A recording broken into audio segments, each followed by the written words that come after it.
Basta, se no ti porto dell'Odd della Pusterla. Che buono! Per secoli nel bresciano l'Odd della Pusterla ha recitato il ruolo dello spauracchio per i bambini capricciosi. Forse ancora oggi qualche nonno rimprovera i nipotini dopo che hanno fatto una marachella, minacciandoli di portarli dall'uomo della Pusterla. Che buono! Fino al XVI secolo il Colle Cidneo era praticamente collegato ai ronchi. Ma dopo le tristi esperienze delle guerre appena finite, in particolare dopo il sacco di Brescia del 1512, il governo veneziano decise di ampliare le difese della città. Tra i principali provvedimenti ci fu quello di scavare una trincea sulla quale ora corre la strada detta della Pusterla.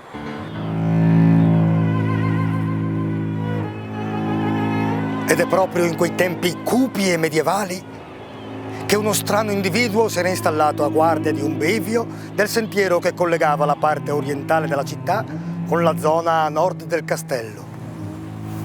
Quell'uomo, temuto e misterioso, viveva qui, barbuto, coperto di pelli d'animale, teneva in continuazione sott'occhio il via vai del sentiero. Inflessibile e arrogante, chiedeva a tutti quanti i viandanti un pedaggio e pagavi o in natura o in denaro.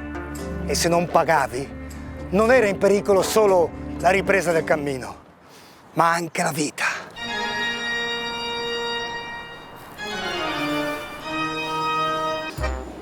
Nelle taverne di Porta Pile, qualcuno giurava di aver visto con i propri occhi degli sventurati rinchiusi nella grotta prigione. Altri raccontavano di come erano riusciti a fuggire per il rotto della cuffia dalle angherie della Pusterla.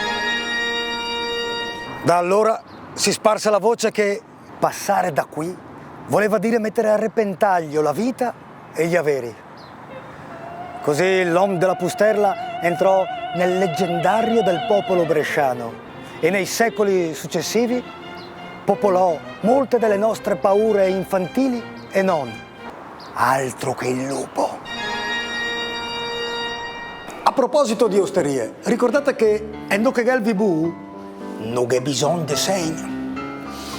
Passate una buona giornata.